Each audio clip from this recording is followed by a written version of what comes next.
Hey! We need to talk about this. 2021 sure was a big year. A new 2D Metroid came out. I got a full-time job at an animation studio, and I got accused of defamation. But of course I'm getting ahead of myself. Similar to my last video, I have a lot of topics that I want to cover. Don't worry, Sonic fans, we'll get to him early in the video, but I mainly want to talk about all the different games I played throughout 2021 and what I think about them. I got a lot of positive feedback after the last video, and people suggested that I do what I want and make more content that isn't purely Sonic related. So now's your chance to prove that this is viable and that I'm not forever trapped in making videos about the blue rat. This is also being worked on before, during, and probably after my Christmas break from work, so I'm sacrificing my time off to get this video done. I really hope you enjoy it. It's far longer than I expected, that always happens, but I've cut this down as much as I can without losing the soul of the video and the points that I'm trying to bring up. Timestamps are provided if you want to skip around, but I hope that I can recommend something to you other than Sonic if you listen to what I have to say in those sections. We cool? This is the best and worst of 2021. Is that a good title? Whatever. Let's start with a rapid-fire segment of some things that I don't have time to dedicate full sections to. I almost forgot about Mario 3D World and Bowser's Fury so early in the year. It was great getting to revisit this and play through the whole adventure again with my brother. I really want to play Bowser's Fury again. I really loved the open world design, but it suffered from similar issues as Odyssey, with too many easy collectibles that just don't feel that satisfying to get compared to others that have a more core platforming challenge attached to them. Smash Ultimate's DLC wrapped up, but honestly I haven't played much because the online is really bad, at least playing from Australia to my friends in America. The best DLC fighters this pass were Min Min and Steve. I didn't personally care for any of the others. Oh, Oh, God. no! Oh. Wait! It's Minecraft. The first pass had Banjo and Terry, who were fantastic choices. I play Terry a lot, and his stage rocks. I really wanted Dante, Doomguy, or even Shantae, all of whom got Mii fighters, so it's better than nothing at least.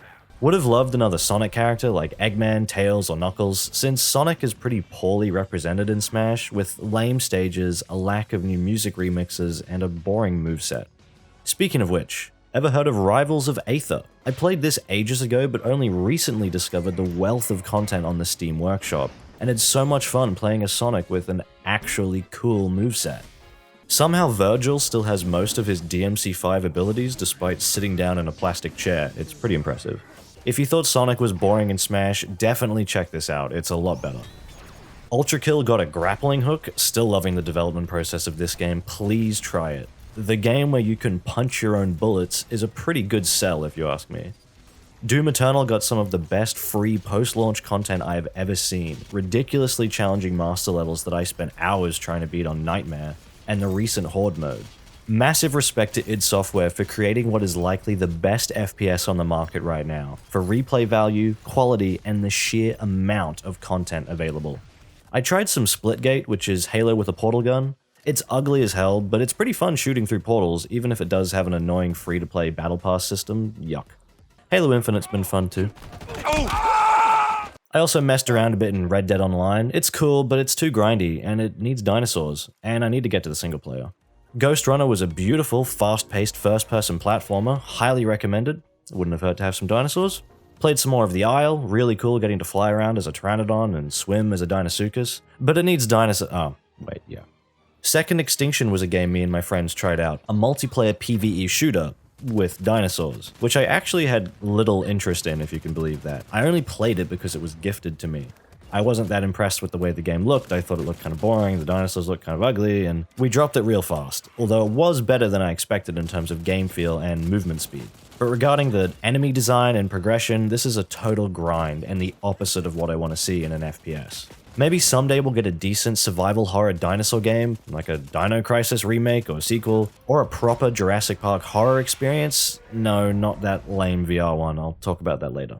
Of course, I kept screwing with people in Sea of Thieves, either on my own or with my friends. We're gonna need some backup here, he's not complaining.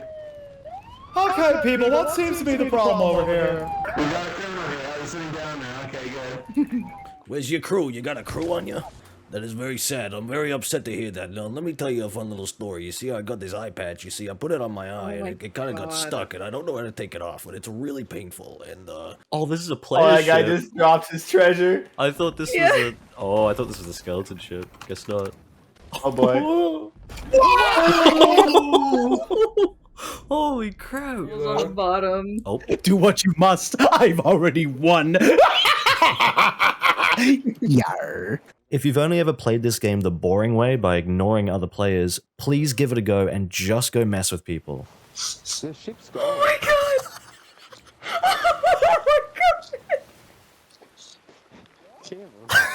I can hear them. I love this game. I could load I that will treasure. never- Hold on.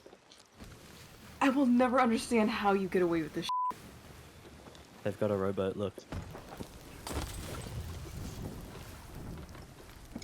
Bye. Killed one. Oh! Killed Wait, two. revive me, revive me. I'm dead. Do you want me to come over? They're only up. Yes. Oh my god. It's on fire. Hell, you are so sneaky! This isn't fair! You'll make mistakes, of course, but you'll learn. Oh my god. Yeah, they got me. No. Good job, guys. Good job, guys. That was my bad. I should have won that. No, if you can hear us, you're pretty good. I know. Thank you. Now you're so sneaky. What do you I was say? the one that moved your ship away. And I stole your treasure. No, how did we not see you? That's what... I mean, at least they were good sports about it. Yeah. Hey guys. What the? That wasn't very pirate-like of you. Pirates are friendly. Do you not understand what this game's called? It's called Sea of Really Nice People. Shut up. Hiding on people's ships and leaving worms on their stoves until their ship catches on fire and rowing away with their treasure gives me so much joy. We could have just attacked the worms. The worms. Yes. Wait, the worms actually. How's it on fire? Have they noticed it? Making earthworms. I don't have earthworms. Same with abusing the vague directional voice chat to trick people into thinking I'm on another ship when I'm actually hiding on theirs. Okay. Alright, man. We'll go. Thanks guys, thanks. I didn't want you to attack me, thank you. Shut No up. worries, brother. Play on. Game on. Dude, it worked. The worm fairy is always watching. Oh, please hit us. Right in the middle Aw. I also want to shout out a top-down survival horror game that I played back in 2020 called Darkwood. This might be the scariest game I've ever played in terms of actual game mechanics. Much like when I tried Resident Evil Remake, this game really makes you work for your resources and making significant progress. As much as I loved it, I really remember having to work up the courage to play it for extended periods because surviving through each night is a terrifying experience that really stressed me out. Highly recommended, please give it a go. Don't worry, there aren't any jump scares, it's just a ton of really creepy art direction and strict game design that holds you accountable for your decisions. I got Super Monkey Ball Banana Mania on the Steam Autumn Sale. Now I can finally play as Sonic in a 3D environment with actual rolling physics. It's really fun. I definitely want to put more time into this. I've only briefly touched Monkey Ball before, so it's great to get back into the real thing. Easily a better remaster than another Sega game that we can talk about soon. I also got the Wonderful 101 remastered. Really looking forward to that after my love of Devil May Cry and Bayonetta. I didn't play it back on Wii U.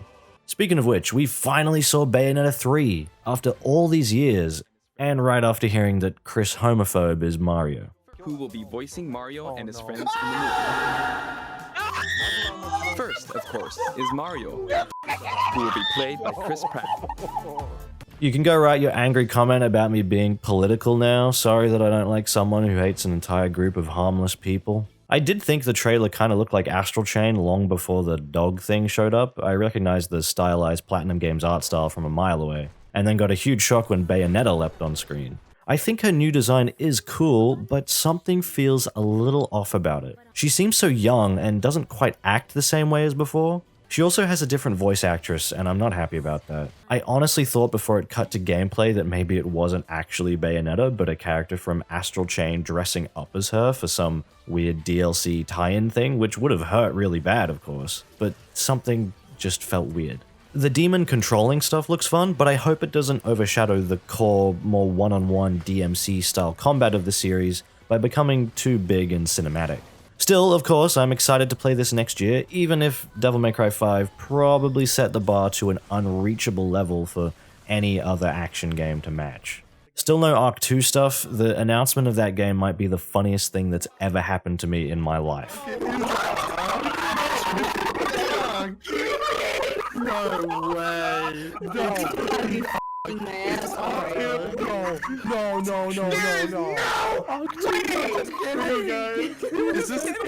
Is it Arc 2?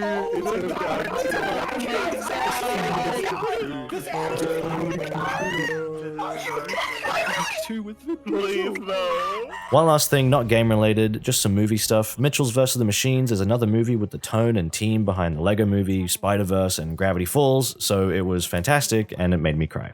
Last Night in Soho was pretty, but it felt a bit hollow and pointless, and Dune was... I don't know how I felt about Dune.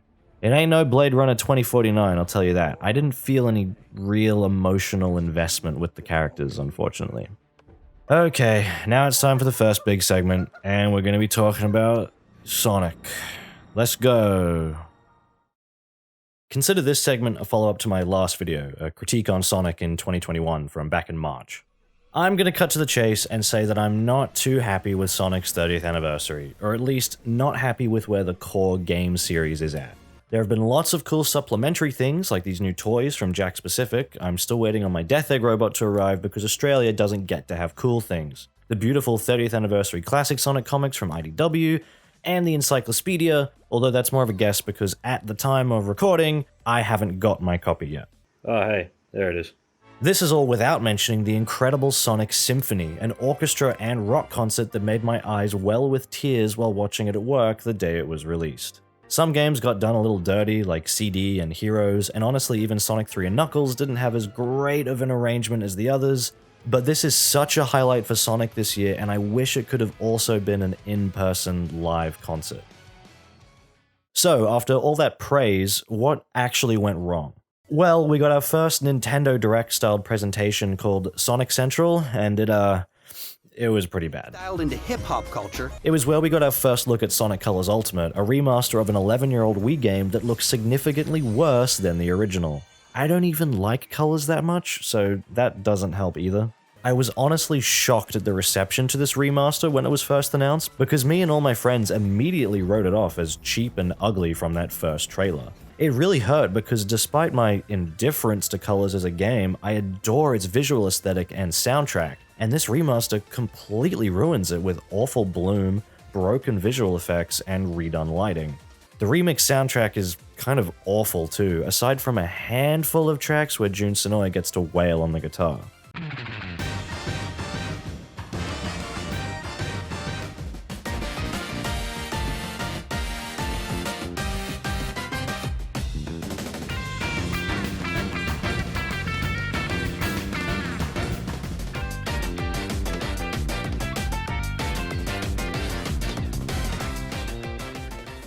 Now, if we jump ahead to when the game comes out, suddenly the popular opinion, outside of corporate bootlickers, is that it's a bad remaster.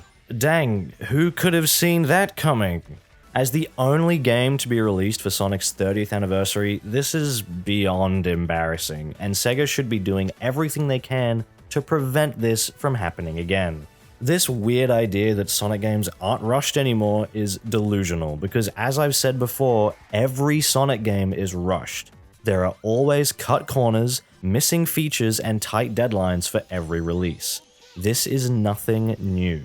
Obviously, every game is going to have cut content, but with Sonic, you can always feel it. And releasing a lackluster patch several months after release is not good enough, especially when your game contains potential seizure-inducing glitches and you refuse to acknowledge that in any way, either with a warning or removing it from stores temporarily until the issue is resolved. Look, I didn't buy or play this waste of time, so I'd highly recommend these videos from King K, Retropolis Zone, and Tactical Bacon Productions if you're interested in knowing more about why Colors Ultimate is a total failure. So, what was the next reveal? Oh. We gotta go. Fast. So, after stating that he decided it was time to step down from voicing Sonic, and after making a good chunk of Sonic fans upset, suddenly Roger Craig Smith is sticking around to voice Sonic. Putting my personal bias aside, surely some of you felt a little weird about this? Something strange had to have been happening behind the scenes, right? Because Roger leaving for a few months and then just coming back as normal was a huge punch in the guts for those who love him and those who don't. Why make so many people upset and then go, surprise, I'm back now and I didn't really leave in the first place? What was the point? Likely just more mismanagement and miscommunication at Sega, unfortunately. I honestly forgot Rise of the Wisps was a thing until making this video. It, looks nice. Kate Higgins is back to voice Tails, that's great. But the inclusion of voice acting makes this short a huge departure from the simple, cute appeal of the previous ones. Instead of fun action scenes and character interactions, we get characters standing around and talking. And yes, it doesn't help that it's a voice and personality of Sonic that I absolutely cannot stand. I found this short incredibly boring, and while it is a more recent release, I think the view count reflects my opinion pretty well. Not saying that dialogue is inherently bad for Sonic, of course not, but if you're just going to have the cast of characters stand around and do nothing, and write Sonic like a high school bully, then it's not worth it. Hey Jade, feel free to throw in a joke or a car chase or something to keep it interesting. Sorry. Sonic Origins is a collection of 30-year-old Sonic games that still isn't releasing for a year after its announcement. That's also kind of embarrassing. Fingers crossed it's worthy of standing alongside Mega Collection and fan products like Sonic 3 Air, but I'm not expecting anything. I don't care about the vague Sonic Prime news, I don't see a logo of a show or movie and go, wow, OMG, so hyped, because I'm not a loser. Speaking of getting hyped over nothing, the final reveal of Sonic Central was a pre-rendered teaser for a 2022 Sonic game with no title, no gameplay, no clear indication of anything about it whatsoever, and this was the nail in the coffin for me. I can't put up with this rubbish anymore, it's ridiculous. This is an even worse reveal trailer than Forces. This tells me almost nothing. Of course, Sonic fans, using their blind love for the Sonic, convinced themselves this mystery game would be good, despite not seeing anything of it, and that it would be shown off at E3. Surprise! The year is over, and we still haven't seen the game. What a shock.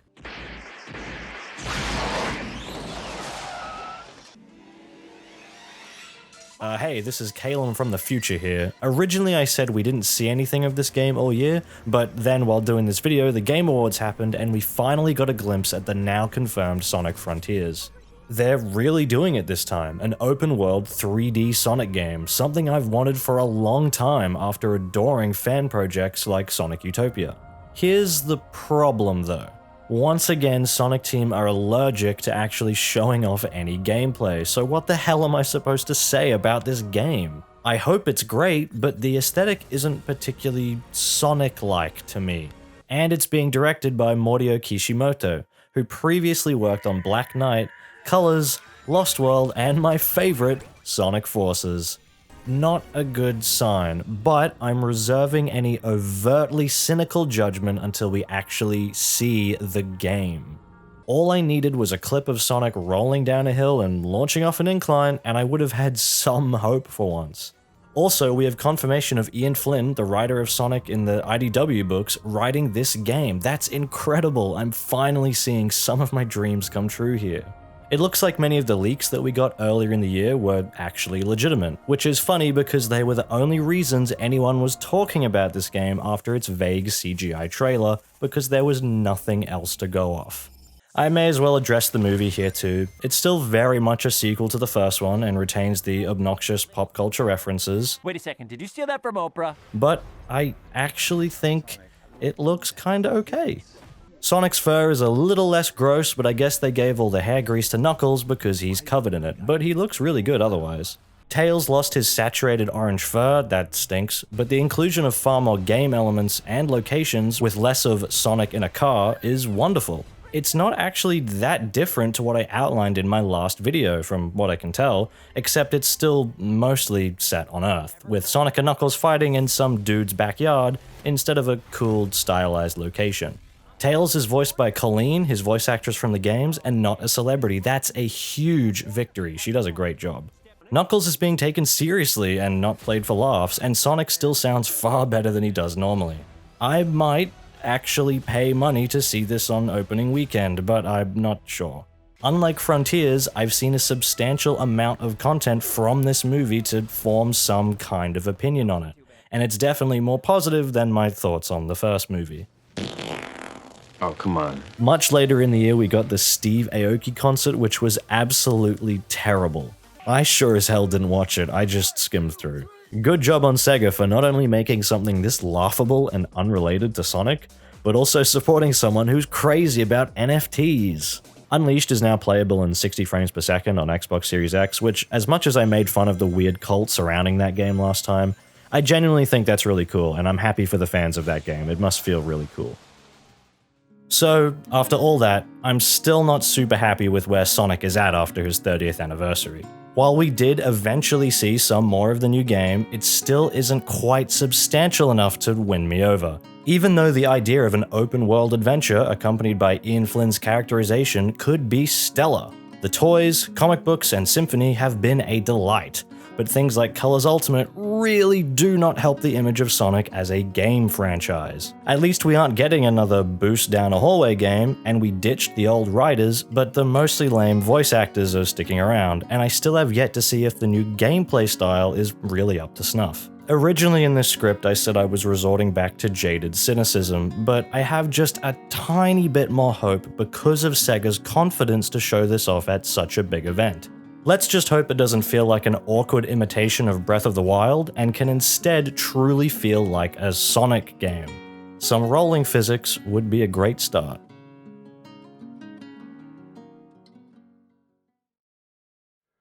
I got into Resident Evil pretty recently, and I've played a good chunk of the mainline games, so I was there day one for Resident Evil Village. Mild spoilers to follow.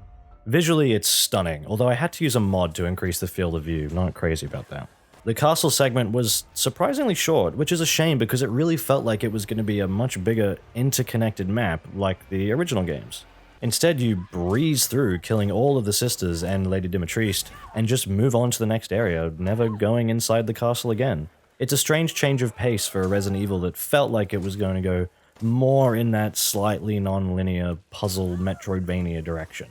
Going for 100% completion requires you to slam the brakes on the story entirely to go catch some fish or unlock an old door. It's very inconvenient and doesn't offer much meaningful new content.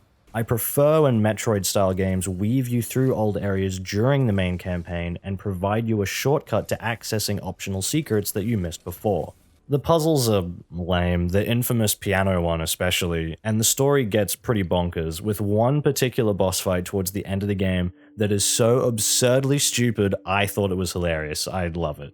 Every time Ethan had his hand bitten, stabbed, or ripped off, I laughed. My main criticism is that the whole thing felt far too easy, and because I didn't find the atmosphere that scary, I never felt the tension and fear from the enemies because I always knew I could beat them with no major risk of losing progress. Remake taught me the value in limited ink ribbon saves and scarce resources. It really pushed me to be strategic and think ahead. There was a section in the middle of that game where I didn't get to save for almost an hour straight while I was entering new areas having no idea what to expect. It was genuinely scary, but it was scary through gameplay mechanics, not just scripted jump scares. I think Village needed a bit more of that, and it's why I've been meaning to replay it on hard mode. The RE4-styled inventory was really cool to see, but I never needed to be smart with it because I never ran out of space and I was never low on ammo.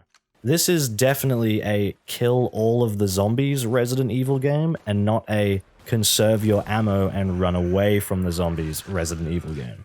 Really do want to play it again, just haven't had the time yet, and it gets a recommendation from me.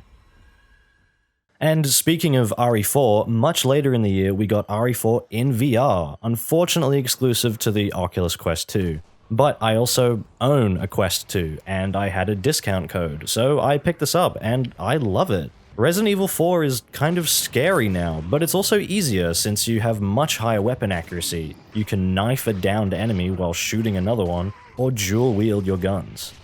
It's honestly a really great remake, although I don't know if this even counts as a remake, because so much of it is still fundamentally the same game, just in a new medium.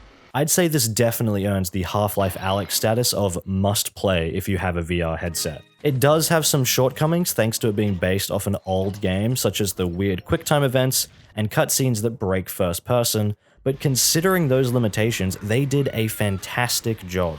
There's just so much satisfaction in interacting with weapons and props in VR, even just reloading guns or aiming down the sights of a sniper rifle just feels good. It just really sucks that this is stuck on a Facebook headset and that its audience is so limited. I really wish more people could try this. It's also summer here in Australia, so playing VR is sweat city, and I haven't finished the game yet because of that. Also because I've just had so much other stuff to do. I had a weird relationship with the first Subnautica. I tried it a few times in VR through my friend's Steam accounts and got motion sick from the feeling of looking down into the ocean while moving my body with a controller. And I don't normally get motion sick in VR. Also, I'm intensely afraid of the ocean, especially when I know there are giant creatures above or below me that want me dead. Then the game was free on the Epic Games Store, and I clenched my butthole and gave it a try. And I couldn't stop playing it, until I was investigating the back of the crashed Aurora and got jump scare grabbed by a Reaper Leviathan that I didn't know was behind me. It destroyed my Seamoth, and I had to swim all the way back to my base, squinting my eyes because I was so afraid. I had to cheat a little bit and look up spawn locations for those things so I could stomach exploring the world, but I did it and I loved it. It was like Ark, but actually good. Oh, I just ate, I'm gonna be sick. A survival game without most of the pointless grind. And kind of like a Metroidvania with non-linear exploration, scan logs, and a slow descent into the core of an alien planet. So I was naturally really eager for the sequel, Below Zero, and it was pretty good. But definitely a more of the same experience, with a few new ideas that don't fully work. This is more like an expansion than a sequel, which I'm pretty sure the game was originally supposed to be. Both games run out of steam towards the end because there isn't much else to explore, and you're just doing busy work to build whatever final thing you need to escape the planet. Despite some quality of life improvements to the resource gathering and crafting, the first game probably is better, and definitely scarier. The Sea Truck was a really great addition, with modular vehicle bays serving different functions, but it's so slow and the inventory management still sucks away hours of my playtime. I wish they just automated this stuff with shared lockers or something. It takes so long to sort through so many different storage containers. The on-land snow stuff was pretty cool at first, but it's a bit too slow and awkward, and the ice worms were just annoying and felt really buggy. I definitely don't dislike this game, but it's hard to disagree with the points brought up by others who do. Definitely play the first game, and consider this if you want some more. You might really enjoy it. Oh, I just heard it. Where is it? Oh, oh, it's found me.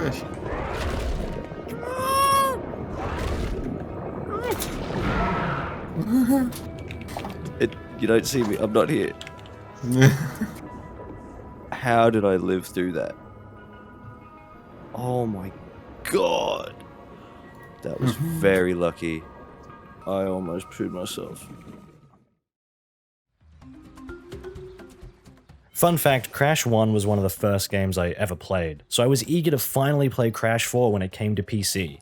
A new game that plays like the old ones with clear improvements to control, with new levels and abilities and a story following along from the events of prior games? It's like Sonic Mania, but without the returning levels. It's perfect. This might be the best looking game I played in 2021, and easily the best looking 3D platformer I've ever seen. I love the squash and stretch and the saturated color palette.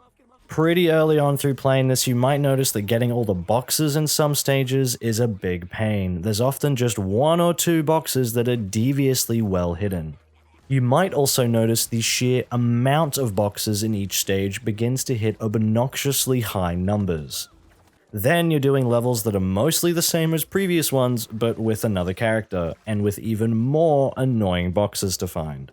In Celeste, one of the best platformers I've ever played, there are strawberries, optional, superfluous collectibles that offer a unique challenge with meaningful and tailor-made level design. It's like the developers are offering you a chance to prove yourself with each strawberry.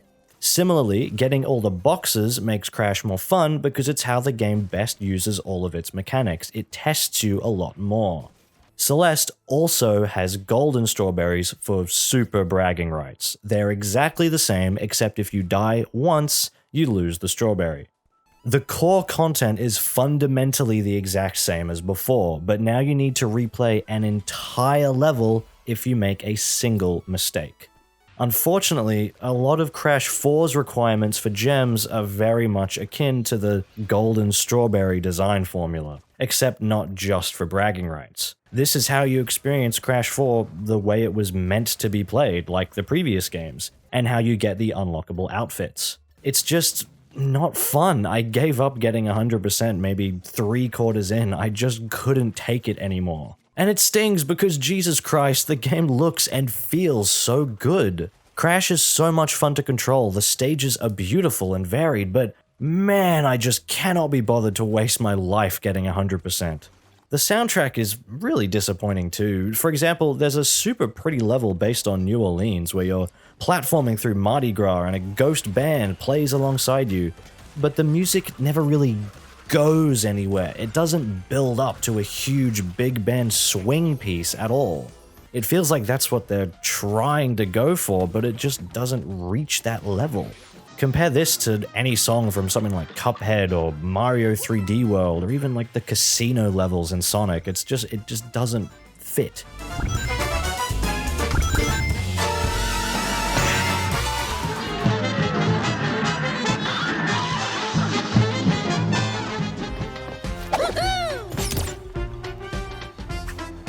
They're just not on the same level.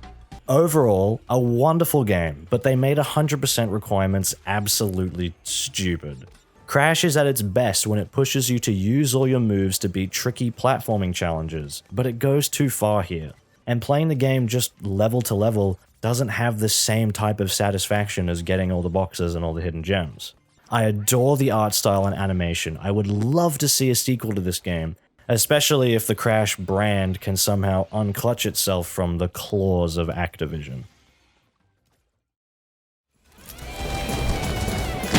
Okay, now we're hitting some big boy stuff. Deathloop feels like the culmination of all of Arcane's previous game mechanics. It has a similar focus to Dishonored in terms of being a stealth action hybrid with magic powers where your goal is to assassinate a series of targets. And it may even be set in the same universe. Is that a spoiler? It really isn't important. It features a lot of elements from Prey and especially Prey Moon Crash, like the connected map, hackable turrets, and vaguely roguelike repetition. Interesting considering the director says he hasn't actually played Moon Crash. The multiplayer invasion system from Arcane's cancelled The Crossing is here, where another player can control the antagonist Juliana to ruin your day. And of course, The Kick, which was also featured in Dark Messiah, although I haven't played that myself.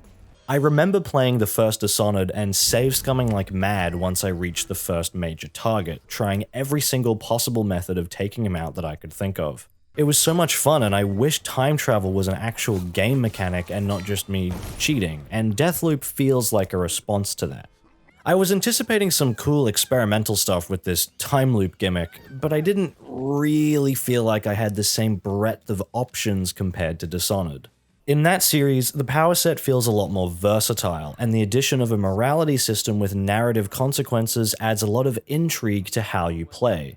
Do you kill enemies, or knock them out and hide the bodies, or beat the game without anyone ever knowing you were there? Deathloop doesn't quite have this since non-lethal play isn't an option. Also, hey, you're in a time loop anyway, so no one really dies. And bodies vanish after death, so a lot of stealth experimentation, strategy, and punishment is removed. And there is little narrative or gameplay consequences to these choices compared to Dishonored. This makes the game more action-focused, which is fine, but I think the power set needed further expansion to match. You only have 4 magic powers, and they're mostly the same as existing ones from Dishonored. Only 2 can be equipped at a time, and only 2 upgrade modifiers per power, again more limited than Dishonored and Prey, which give you a much wider moveset. I sympathize with the developers because while I love the satisfaction of being unseen in Dishonored and role-playing the superhero complex of not letting anyone die, I naturally don't get to engage as much with the action mechanics. The opposite approach here, where players can't save scum and don't need to worry about a morality system, means they are forced to play through their mistakes and experience the emergent systems, which is what Arcane is always going for. While editing this video, I was looking at the Steam page for Deathloop and got kind of annoyed at one of the promotional gameplay clips. The player is on a roof behind an unsuspecting enemy, dashes into them with shift and uses its super kick upgrade to launch them forwards off the roof, then lifts them in midair with kinesis and kills them with a sniper rifle shot. It looks super fun, right? Like, this is a really cool use of the player's moveset to perform a stylish kill. But the problem is there's no reason to actually do this at all. For one, the enemy would have died from falling off the building anyway, which the player could have done with a standard kick and not the upgraded dash kick, so lifting them in midair and shooting them is a waste of magic and ammo. Shooting them in midair also creates the same amount of noise as if the enemy fell onto the ground and died, so either way you're alerting nearby enemies. All you needed to do in this situation was go behind the guy and use the knife, killing them instantly and silently. Now, I love stylish action mechanics like this, but you cannot expect a player to play this way if you don't make them do so.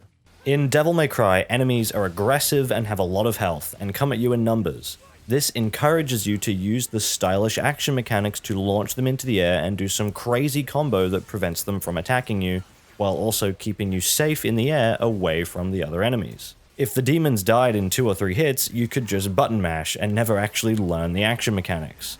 In Doom Eternal, demons have specific strengths and weaknesses that encourage you to weapon swap and deal out heavy damage, while also coming at you so fast that you need to be constantly moving. This kind of stuff forces the player, especially on the higher difficulties, to play the game in the most fun way possible by using all the mechanics, and de-incentivizes them from taking the boring route of the path of least resistance. If you want to have an action game, you need to make full utilization of the moveset worth the player's time. Otherwise, like in this Deathloop clip, it's just a waste of resources. The combat and gunplay isn't bad, but doing maneuvers like this isn't remotely necessary, and having a limit to what powers and upgrades you can equip at one time really does not help. I think the issue is there's not a lot of change to the environment and characters based upon the player's actions. I was hoping to get different outcomes in each time loop for where the visionaries would be and what they're up to. Or maybe the enemies in general are just behaving differently. Or if I light a fuse somewhere in the morning, I could blow up a section of the map later, stuff like that. The game does have some of this, and I obviously think this kind of interaction needs a lot of time and money put into it, but I just don't think there's quite enough considering the premise. For comparison, Dishonored 2 has an entire time travel level, with multiple level design and aesthetic variations depending on what you do in the past, and changes outcomes for other characters and the world itself once you actually beat the level. With an entire game about time travel, I was hoping for more of that, or at least something similar. It's fun getting to uncover the mystery of the island and the visionaries and figuring out the correct order to beat them all in one loop, but I did not like that after I figured out how to break the loop, the game had to go and tell me what I already knew. There's a short cutscene where Colt says every single exact detail of what to do in each area at each time of day in order to beat the game, and it kind of robbed me of the satisfaction of figuring it all out myself because it left no room for error on my part. I didn't get the chance to try it and see if I was right. Just like most Arcane games, Deathloop also doesn't really have a very satisfying conclusion, so it leaves something of a sour taste after completing the game, especially since the repetitive structure does wear a little thin after so many loops.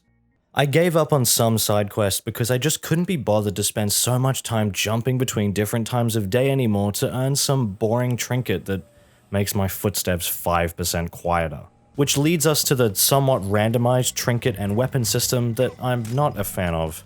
It just gets exhausting sifting through tons of boring trinkets and guns, some of which are duplicates, so I only wanted to use the unique legendary weapons because they were more fun, and I didn't need to worry about the random loot system anymore because I already had the best stuff.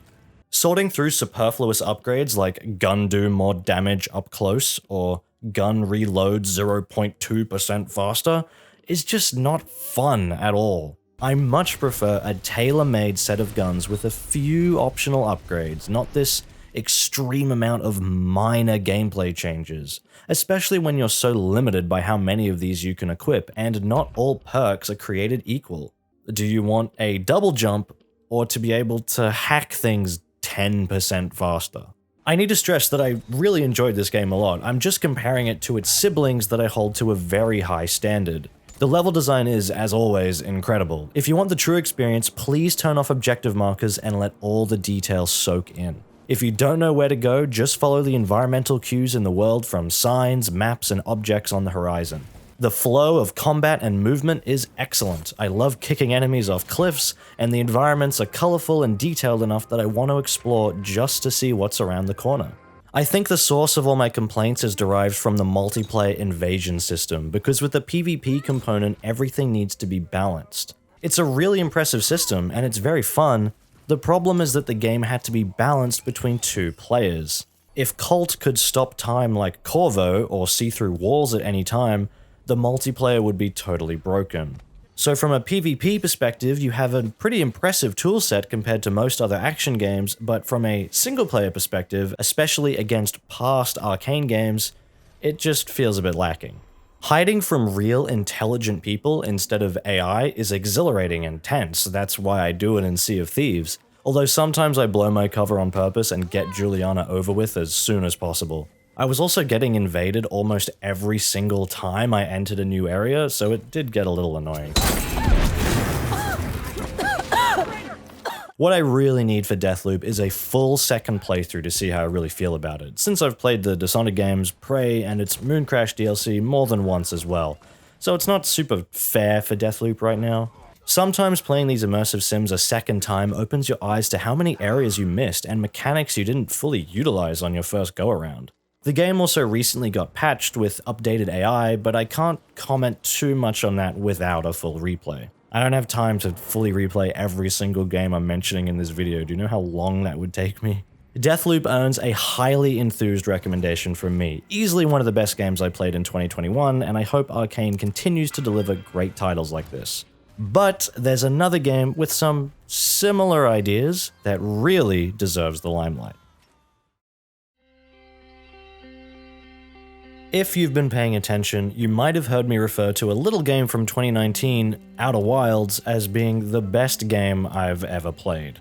It's a game so incredible that all I want to do is recommend it to everyone I can, especially when it's so focused on knowledge and mystery that I can never truly play it again myself, unless I lose my memory.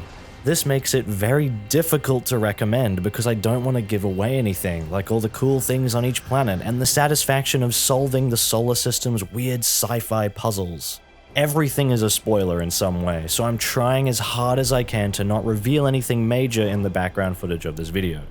I truly mean it when I say that if you enjoy non-linear, player-driven exploration in video games, and if you love solving mysteries on your own, Outer Wilds is an essential experience that you need to go play as soon as possible.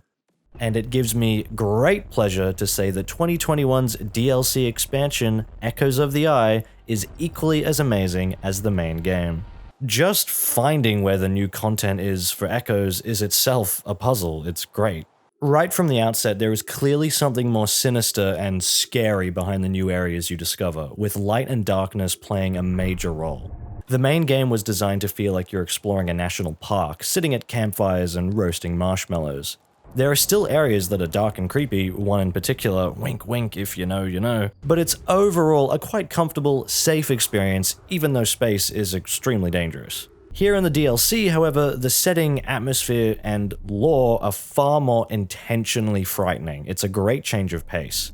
I was on edge whenever I entered a new area or found a secret entrance somewhere because the more I explored, the more dark secrets I was uncovering about the origins of this strange place. There are plenty of clever subversions right up until the very end of the game, along with secret mechanics that feel like world-changing revelations now that you've learned how to access something that you couldn't reach before. Outer Wilds has always reminded me of a Metroidvania, except instead of finding power-ups, you find knowledge. A Metroid Brainiac, if you will. No, I didn't invent that. Sometimes you can even stumble across these secrets yourself before finding the clues for them. There were two things in the DLC involving a secret entrance into a major part of the game and a way to avoid being kicked out of this new area that I found out through my own experimentation, which felt very validating.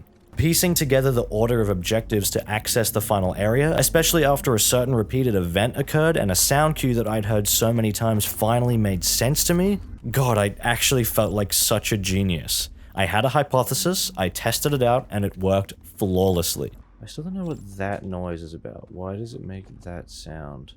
Oh! No way. I actually wanted to test this. When the if it gets rid of them. I was going to test that, and I didn't. But that's what that sound is. I'm so smart.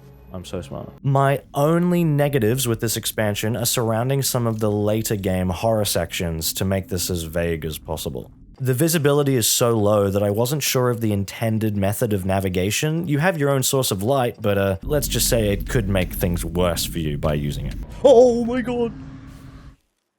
Did you see that? It was right there. I ended up coming across some vital knowledge slightly earlier than intended that drastically improved my experience in these dark sections, but it wasn't truly earned because I saw it in a YouTube video. It was at a point where I was getting pretty frustrated, and the person who sent me the video said the technique wasn't taught to you in the game, so I caved in and watched it out of curiosity, thinking it would just be a fun little secret that they found. But then I beat that section and the game told me how to do it, so I felt kinda ashamed of myself for spoiling the puzzle accidentally. On one hand, at least I was on the right track and I would have learnt that knowledge myself soon enough, but I also used that knowledge earlier than intended to find shortcuts and cheese that section first try, since the intended way was far too tedious and stressful for me. Thankfully, the developers are working to address these complaints that myself and others have had against these areas, to better communicate the intended path forward without having to ignore the horror elements altogether. I'm really dodging the spoilers as best I can, goddamn. The ending of the DLC is wonderful, but even the devs acknowledge it's a little bit vague if the experience is over or not. I remember looking around unsure if I was truly done, since this is an expansion and it can't just cleanly cut to credits when you've finished the new content. If you're interested in playing the DLC for Outer Wilds, I would recommend playing the base game through all the way first, like finish the main game up to the credits and then go back and do the expansion afterwards. That's how I think the best way to go is.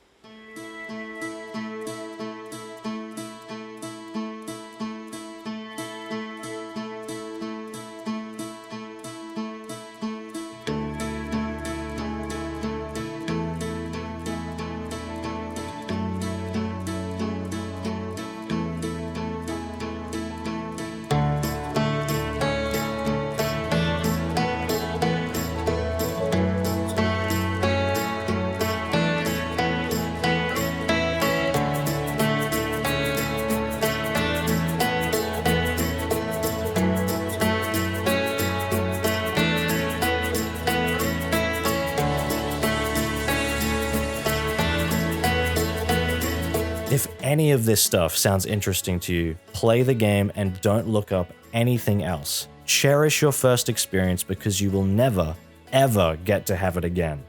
Live for the exploration, roast a marshmallow, fall in love with the solar system and its people, and get that theme song stuck in your head forever. Thank you, Mobius Digital. You were robbed of a Game of the Year nomination for this expansion and the original game at the Game Awards. I don't know if a DLC expansion can count as Game of the Year, but for this I think we should all agree to make an exception. I can't wait to see what comes next from your team, and I will recommend this game and its DLC to everyone I know for the rest of my life. I may not be able to play this again for the first time, but being able to vicariously enjoy it through the other people I recommend it to is almost as good.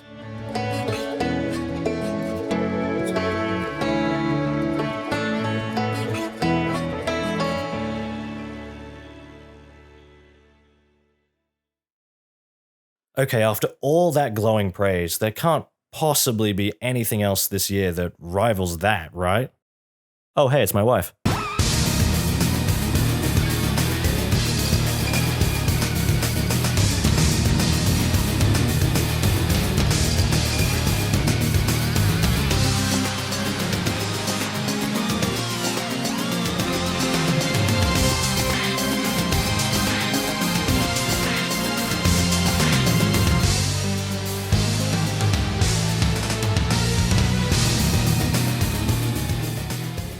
This is the main reason I wanted to make this video in the first place. I've been anticipating Prime 4, but that's ages away, and a true 2D Metroid follow-up has always been a much higher priority to me. I got the Special Edition, the Amiibo, the My Nintendo Rewards posters, and have played the game 4 times so far on the Switch, unlocking all of the ending screens by getting 100%, beating it on hard mode, and under the speedrun requirements. Full spoilers ahead, by the way. I love Metroid Dread a lot. It takes everything about the previous games and polishes it. There's so much to praise, but I don't want to repeat what's already been said by others. The game looks and plays incredibly well. It might be my new favorite Metroid. But that won't stop me from having some constructive criticism. Contrary to some reviews that I heard, the game is not flawless in terms of performance. It still drops frames at times despite running at 900p on the Switch.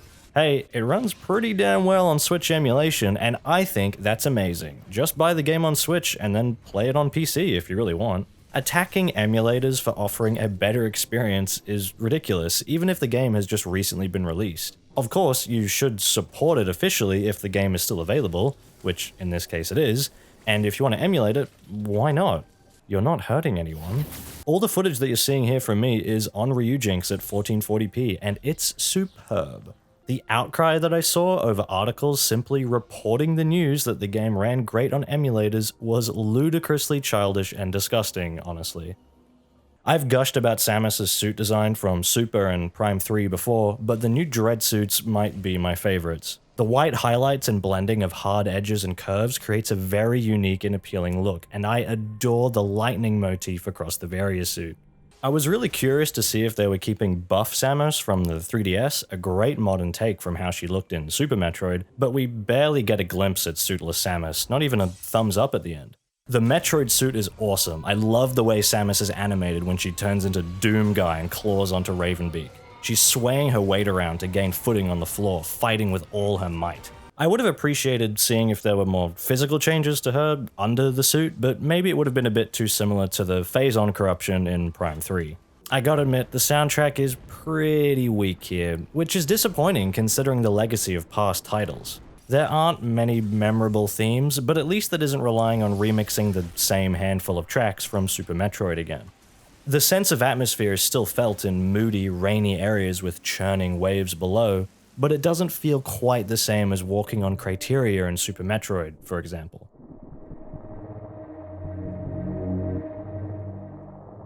I don't know if this title really earns the name of Dread, not in terms of franchise legacy, but rather the meaning of the word itself, because I never felt a strong sense of dread, even when avoiding the Emmys. The title screen also doesn't have an atmospheric build-up like Super, Fusion, and Zero Mission do. It doesn't even slowly type out Metroid 5, even though it did in the trailer. Come on guys, worst sequel ever. Narratively, I am mostly satisfied here, but I was hoping Dread would answer some more lingering questions left behind from Fusion, rather than going in a different direction and asking new questions. For example, Ravenbeak and the Morkin tribe of Chozo. These are a welcome addition, it's great to have living Chozo, but it replaced what could have been a story about Samus rebelling against the rogue faction of the Galactic Federation members established in Fusion and Other M. I like to think that Other M isn't canon, but this game doesn't. I was expecting the Emmy to have been sent by the Federation for the purposes of capturing Samus, rather than Ravenbeak being the one in control. They could have even made Ravenbeak a part of this rogue faction and retain his desire to activate Samus's Metroid powers if they really wanted to use the Chozo stuff in this game instead of waiting for another title. It's kinda weird that he beats you in a cutscene instead of an interactive, unwinnable battle like, Super Metroid did. Maybe it would seem too derivative. It's likely that the Federation originally wanted the Emmy to return with X-Parasite samples, but this is something the game doesn't address. In fact, there's a lot of things left unanswered. This doesn't truly feel like the conclusion of a story arc like Sakamoto claimed it would pre-release. Seeing Samus finally turn into a Metroid was very validating after the wait from Fusion. I don't know why I didn't catch on sooner to that being the cause of the pink glow on her arm. It's probably because I assumed Samus absorbing the Emmy to get new upgrades was just an artistic choice, since she absorbs X-Parasites already and doesn't need to use her mouth to drain energy like an actual Metroid would. I think this should have changed up the gameplay too, rather than just being a cutscene finisher. The X-Parasites change the way you deal with enemies at the halfway point of the game, and we get the Hyper Beam at the very end, so why couldn't we have had a similar thing once Samus gets her energy draining powers? Maybe after a melee counter she grabs the enemy with her hand, drains them, and regains her health directly. I'm not keen on the last Emmy being defeated in a non-interactive cutscene either. I would have much preferred to drain its energy myself. It was awesome getting to hear Samus speak native Chozo tongue. I'm glad Nintendo aren't totally afraid of letting her talk again. I actually wanted just a little bit of Fusion-style monologuing, considering she's finally meeting members of her alien family again, and is physically becoming a Metroid. Although her physical, non-verbal performance does a wonderful job of communicating her personality already. The whole Morkin Thoha DNA gene stuff feels a bit silly and retconny. I don't appreciate the implication that the baby Metroid bonded with Samus not because A, she was present for its birth after killing the Queen, and B, she showed it mercy as a deliberate human choice, but simply because of the blood in her body that she has no control over. At the end of the game, Samus is a Metroid until she isn't because she absorbed Quiet Robe's X-Parasite. Did it suppress her powers and let her control them better because of his Thoha DNA? That seems to be the implication. Then Planet Go Boom, and that's it. Just an underwhelming synth orchestra credits theme and no narrative wrap-up. It just feels very empty. Not even a post-credits completion screen of Samus living her life after the events of the game or anything like that. I'm sure Metroid 6, if it happens, will expand on what's here, probably giving Samus a bunch of awesome Metroid powers, but treating this game on its own merits, this ending, despite the awesome final boss, is lame. I know I'm not the first to mention this, but I do applaud Nintendo for not using Ridley or any actual Metroids. They really did it this time. Kraid comes back somehow, or maybe it's a different Kraid, and Dragon, or a different Dragon, is hiding in the background of one area, but these are the only major callbacks, and they don't feel overtly pandering. Big fan of the central units looking like Mother Brain and the Aurora units though, since Mother Brain was originally Chozo tech as well. It's a cool use of existing lore. Okay, hey, how about the actual game? Damn dude, I love Super Metroid, but it is hard to go back after playing as buttery smooth Samus from Dread. She just feels perfect. The wall jump isn't broken anymore, but it's far easier to input than it was in past games. It feels way more natural, and once I got over my muscle memory, I was Shine Spark wall jumping like mad. Oh yeah, because, you know, that's a thing you can just do now too. The different movement options here are crazy. One button press to Morph Ball curl, thank you. Slide and melee counter while running. Samus can backdash now, adding some Vania to her Metroid. The boss battles are the best the series has ever had. There is a bit of repetition in the Chozo warrior battles, but the speed and intensity of these fights is far greater than any previous Metroid boss. The pacing feels just right. None of these overstay their welcome like other games, especially with such deviously intentional shortcuts like shine sparking into them, which is something I've always wanted to do in a Metroid boss fight. The Emmys are more like environmental hazards, and they add a fun challenge. I enjoyed figuring out the power-ups they held before I beat them. Oh.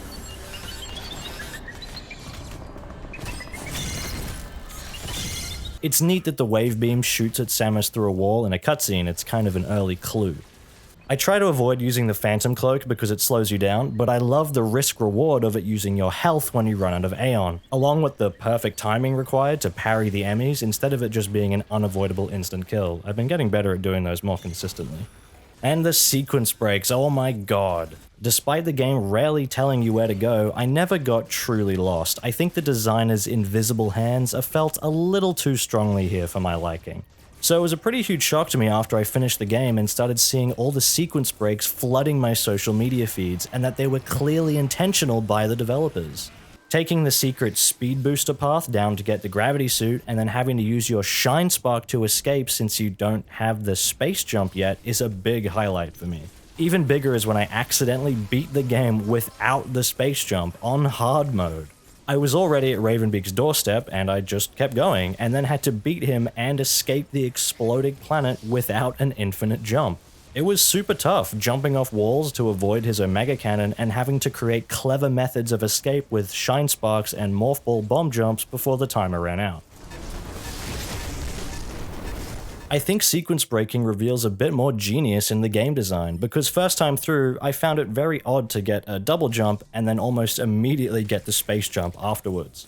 When sequence breaking, the route I took left the space jump for the very end, so having the double jump earlier gives you more maneuverability for the rest of the adventure. Same can be said for the cross bombs, which if obtained earlier than intended, give you a decent chunk of the game time to use them, unlike their normal item order, which leaves them pretty late in the game. That being said, if there was ever a perfect anecdote for the quality of this game's pacing, I remember saying out loud on my first run, "Damn, when am I gonna see a Chozo?" as I was taking the elevator up to Ferenia, which is where you meet Quiet Robe. It was perfect timing.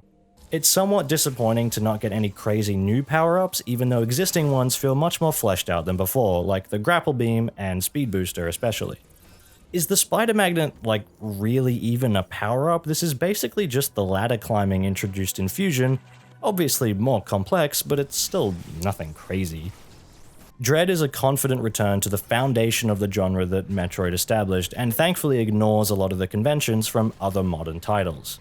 Notably the more RPG-inspired elements from Castlevania, like currency, consumable items, and multiple endings. I wouldn't be surprised if this game was confusing to someone more familiar with modern Metroidvanias if they'd never played an actual Metroid game before. For example, I don't think getting 100% completion is actually that big of a part of the Metroid series design. Most of the time, a lot of the items are inconvenient for a regular playthrough and are placed there more for players who are getting lost in old areas and need more support to beat the final boss. Dread kinda does this with the Power Bomb. It's a little stinky that you get the expansions early but can't use them. Super and Zero Mission were less restrictive with this. I'm the type of player who likes to get everything if it actually means something, like if there's going to be a lot of post-game content where I can use this full arsenal. But if it's just the final boss, I'd rather just finish the game now if there's nothing else new to see. 2D Metroid always felt like it was more about optimizing your path forward and beating the game as fast as possible while collecting as many upgrades along the way, making the game more challenging by reaching new bosses and areas with less gear overall. The power fantasy of sequence breaking comes from problem solving your situation now that you're missing a crucial item in a new area, and from trivializing a difficult section by bringing in a tool you weren't supposed to have yet.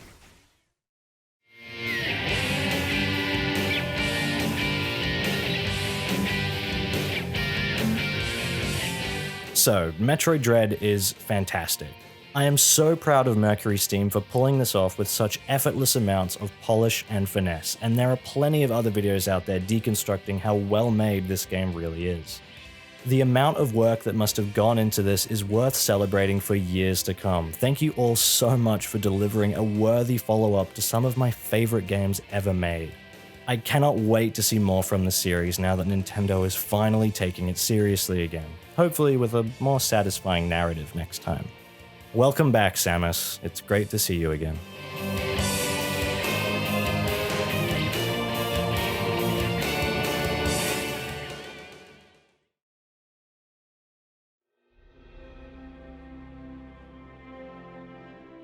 Jurassic World Evolution in 2018 was a long time coming for someone like myself who just wanted a modern follow-up to Operation Genesis. And despite its lack of creative features, basic dinosaur AI, and non-existent narrative, despite marketing suggesting otherwise, I thought it was pretty good. By the end of its life, especially after the Jurassic Park DLC, it was in a much better state compared to how it started. Evolution 2, released in November 2021, is currently sitting in a spot similar to how the first game was when it first released. There are a lot of improvements here, and a ton of new dinosaurs and other reptiles to host in your parks, but considering its status as a sequel, there are a lot of features that feel undercooked or outright missing. For one, don't fall for that compelling and authentic Jurassic narrative thing. There is no story here, just a series of characters talking and telling you what to do. The incredibly short campaign mode ends very abruptly, almost like it's missing content while we wait for Jurassic World Minion. What's here is mostly good, but there needs to be more, both in terms of the amount of content available and the depth of said content. Chaos Theory mode, which is the real campaign, also has a giant gap missing where minions should be, and the JP3 and Fallen Kingdom missions are so incredibly short and underwhelming. The idea of what if you did things differently in these scenarios is a little weird when the Chaos Theory mode is basically just build Jurassic Park with bootleg John Hammond, where you're even forced to create raptors and the T-Rex, build Jurassic Park San Diego, which isn't even in the city, but out in the desert, capture a few things on Sauna for bootleg Mazrani, build Jurassic World, complete with 4 raptors and the Indominus Rex, and destroy Jurassic World. The last one, the Fallen Kingdom one, is the closest to feeling like an actual mission where you're forced to drive around and track the dinosaurs, albeit by following a series of obvious breadcrumbs. It's too simple, but they did try here, and it doesn't feel like totally pointless busy work like the Jurassic Park 3 one does. I get that they want to give you objectives and teach you mechanics via this mode, but it removes a bit of agency. Besides, one of my biggest issues is that you can't even unlock all the species via campaign and Chaos Theory. I still had about half the roster missing in Sandbox mode because you never get them in Chaos Theory, which is ridiculous. I hadn't even seen a bunch of new species like Amargasaurus and... Changosaurus? Let alone several aquatic and flying reptiles as well. Getting fossils takes so long here because you can only do one dig site at a time, and they're so expensive that getting a full T-Rex genome can take a little longer than it really should. Dinosaurs would also get sick constantly, and I wish the med team would just automatically cure them after I send them to scan the dinosaurs, instead of going back to base when they already have the medicine right there. I need to complain about the music real quick too. I like the original themes from the first game, but they feel copy and pasted here. The only film score used is in the Chaos Theory intro cutscenes and on the main menu screen, but you never get to hear the classic John Williams or Giacchino themes while playing the game. That's another point for Operation Genesis. That soundtrack still takes me back. The dinosaurs themselves are a huge improvement from the first one. It's impressive considering the sheer amount of species, but I would still prefer a lower species count with more polished dinosaurs. Raptor pack hunting is a great inclusion, but it was insanely broken at launch. I watched 2 brachiosaurs die within seconds from just 1 or 2 raptors, while they didn't even bother fighting back. I can't tell how much of what happens with these things is a glitch. Sometimes my pterosaurs are out of their enclosure, even though it's not broken. Sometimes my dinosaurs are dying of hunger, even though there's plenty of available food for them. I think some of them are just really bad at hunting down the goats. My Indominus Rex, the giant evil monster hybrid dinosaur that kills anything it sees, died of starvation when I removed its feeder instead of trying once to break down the fences and escape. The only animals I've ever had semi-consistently try to break out are the raptors. They even climb fences now if the power's off. But every other dinosaur, T-Rex included, seems really well behaved compared to the first game, which is good. But when things go wrong, I kind of want them to go really wrong. It's more fun, and I want to see the beautiful animations of dinosaurs violently eating people.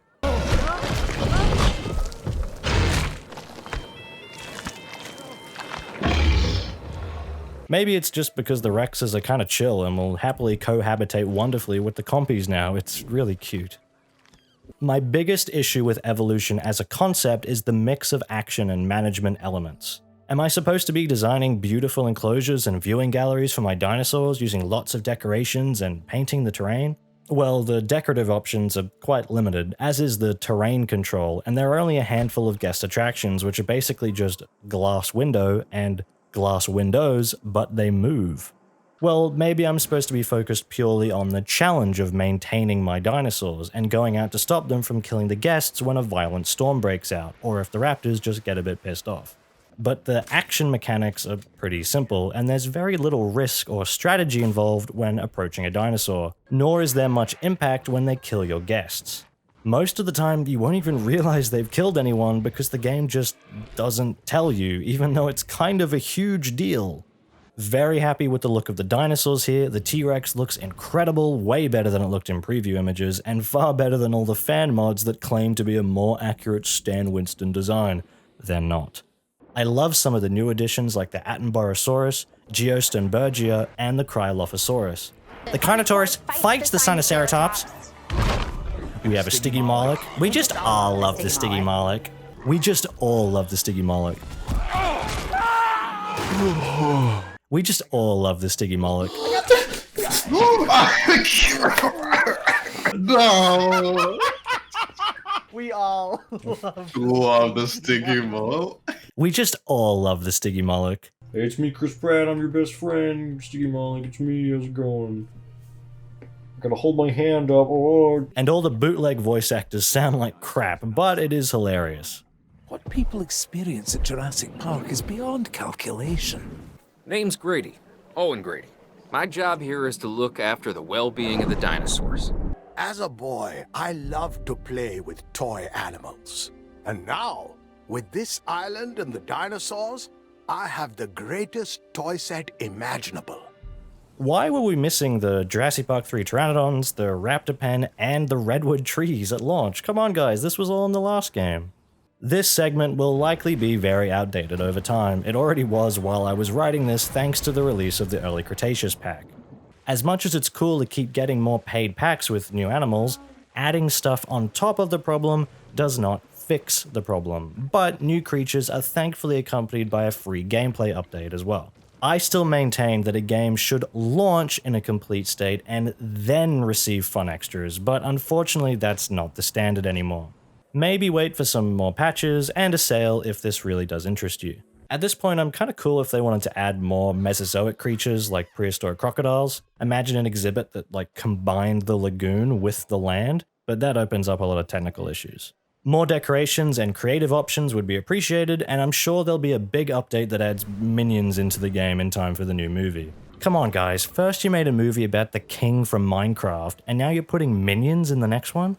I also very briefly tried Jurassic World Aftermath this year, a VR-exclusive survival horror game on Isla Nublar where you're hiding from raptors and Dilophosaurus. On paper, oh my god, this is exactly what I've wanted for a long time, but it doesn't deliver.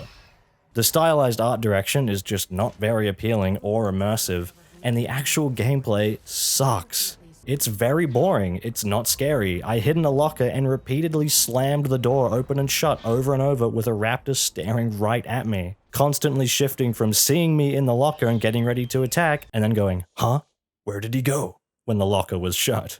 For a VR game, there is also barely any environmental interaction, a huge departure from the standards of Half-Life Alyx and Resident Evil 4 VR. A second chapter of this game was released after the first one, and it costs extra on top of the original game. No way, dude. I refunded this after an hour of playing. I didn't want to waste my money.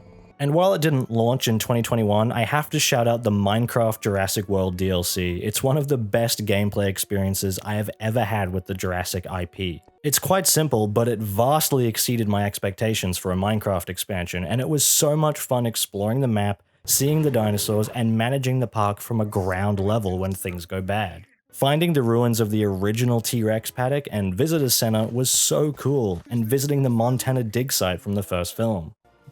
Oh! And look up here, look up. It's the fence. Oh! Oh, this is the trick! Oh, maybe this is supposed to be... Oh, it is a toilet! Oh, that's yeah. what it is. Yeah, it is. Cool. Nice. It even has a fully reorchestrated score of themes from the first movie and Jurassic World. What the hell, man? This DLC makes me genuinely sad because it's too good, and I wish there was a full game like this. I'm kind of upset because it's like, why is this not a real game? Like, why is this just a fucking dumb... How did Minecraft figure out how to make the perfect Jurassic Park? It's called Stinky! Yeah. Stinky mole. Wait, stand back. Oh shit! That was cool. Oh, no! Oh. I can't see. Oh, and there was some more episodes of the show about shipping kids that sometimes has dinosaurs in the background, since the only thing I ever see about this online is which ships are canon or not.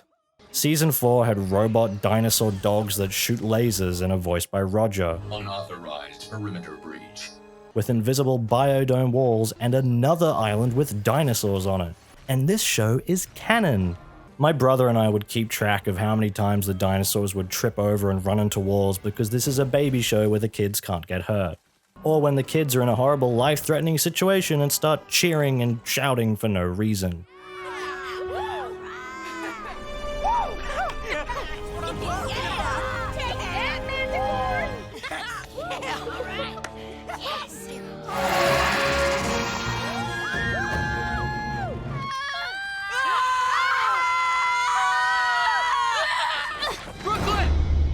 I've hated this show since season 1. All it's done is get more obviously ridiculous as it's gone along. And I don't particularly care about the romantic connections between cartoon children. You know, you're gonna make a good dad. Jurassic World, similar to Sonic, is only good in the extra supplementary stuff, like toys and games in this case, and not the main stuff like the movies and shows, unfortunately. Let's finally wrap this up. Here's my rough ranking of everything I talked about in this video that released in 2021. At rock bottom is Sonic Colors Ultimate, a remaster of an 11-year-old game so bad that I didn't even bother to play it myself because there is no reason to when I already owned the game on Wii and ripped my disc to use it on Dolphin. I know this remaster is still technically functional, but that doesn't make it any less inexcusable. Above that is the Jurassic World Aftermath VR game. I only bought it knowing that I could refund it. Second Extinction isn't much better, it's far too focused in following waypoints and doing the same grindy crap, but at least it feels like a game with some production value. The first game in this ranking that I'd say is actually good is Subnautica Below Zero. I enjoyed it, but it's not without shortcomings, and I'm not super eager to play it again. Jurassic World Evolution 2 comes in next, a game I've played a lot of already and plan on playing heaps more. I enjoy it a lot, but it still feels like Evolution 1.5. I'm sure it'll be far better in a year or so from now, but that doesn't excuse a lackluster launch state. Resident Evil Village is next. I'm sure I'd like it more on hard mode, but the easy difficulty, annoying backtracking for extras, and lack of actual horror drop it down a bit. But this place in the ranking is also just because a lot of what I played in 2021 was great. I'm putting Bowser's Fury above this, but it really needs a replay to lock that in. Next up is Crash 4. As much as I cannot get over how obnoxious the 100% requirements are, everything else was wonderful, and I adore the art direction. It also came out in 2020 originally, so you can ignore this if you want. Following that is Resident Evil 4 VR.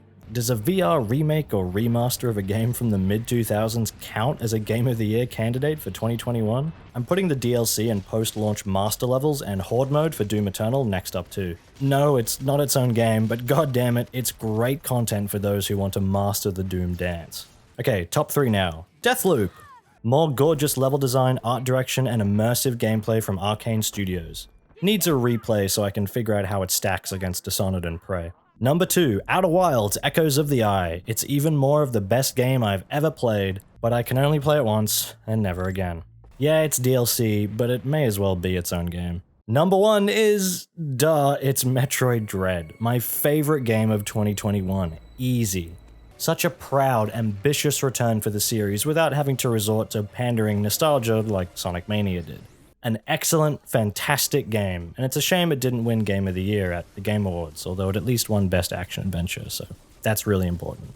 I obviously missed some games this year despite still being interested in them, like Deltarune Chapter 2, Cyber Shadow, Solar Ash, and the Odyssey expansion of Elite Dangerous. To add some perspective, my previous Game of the Year candidates were Half-Life Alyx and Doom Eternal for 2020, Outer Wilds and Devil May Cry 5 for 2019, Celeste and Smash Ultimate for 2018, Hollow Knight and Sonic Mania for 2017, and last one, Titanfall 2 and Dishonored 2 for 2016. I'm still eagerly awaiting upcoming games like Prehistoric Kingdom, a more fleshed out dinosaur park builder, the Evil Dead multiplayer game, co-op asymmetrical horror is a theme among my friends, Breath of the Wild 2, give me that beautiful open world and emergent game mechanics, baby! Shady Knight, a movement-based first-person combat platformer, Bayonetta 3, Wife, and Hollow Knight Silksong if it ever materializes. Oh, and of course, Arc 2. We finally saw the Cuphead DLC too, I am very excited for that. I'll get that just so I can hear the music, goddammit. Oh boy, and we're done. Okay, wait, sorry about this, but we do actually have one more important thing I have to talk about.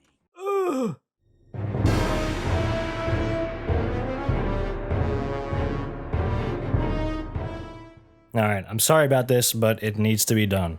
To recap my last video, after showing things that the current voice actor of Dr. Eggman, Mike Pollock, has said publicly that he still stands by and defends, and coming to my own conclusion that I think he is egotistical, focused on money over anything else, and just generally rude to literal children, he went on to prove me right by finding the video within days of it being uploaded and claiming it was a defamatory smear campaign that reeks of propaganda. I'd like to mention I didn't have his name anywhere in the video's description and tags because I wasn't intentionally making a drama video, and I don't actually enjoy sifting through thousands of his tweets to use as reference. Also, it was a 10-minute section of a 78-minute long video. The whole video is not just about him. He later claimed that I cherry-picked things without context when I provided the entire Twitter threads on screen, and earlier had asked me to collab with him, which he later said was an offer to host a debate between us on my channel. Not only did he not say this in his initial offer to me, but he then claimed my refusal to host this debate with him speaks volumes, that I gave him no opportunity for self-defense, implying as if I did something wrong. Pollock thinks the only possible way he can defend himself against my video, which again, was just me showing things that he has said, is for me to host a video with him in it, instead of him just doing it himself. I don't want to talk to you, man. I made my points, and you are free to offer a rebuttal on your own terms and on your own existing platform. That's not my responsibility. I declined the initial offer because I had a strong feeling he would use this as a way to butter me up and make me retract my statements and apologize. Or maybe just bribe me with hush money over Ko-fi. He suggested that if people don't like the sound of him from my video, they should just engage with him directly and form their own opinion. Yes, because if someone is awful to other people, I should go speak to them myself and find out how much of a lovely person they are. What a great idea. He also made vague mention of this being a legal thing he was looking into. I'm not acknowledging this as an actual threat of coming after me or anything, but it's interesting he specifically mentioned this not involving criminal activity, but that he was still concerned about libel.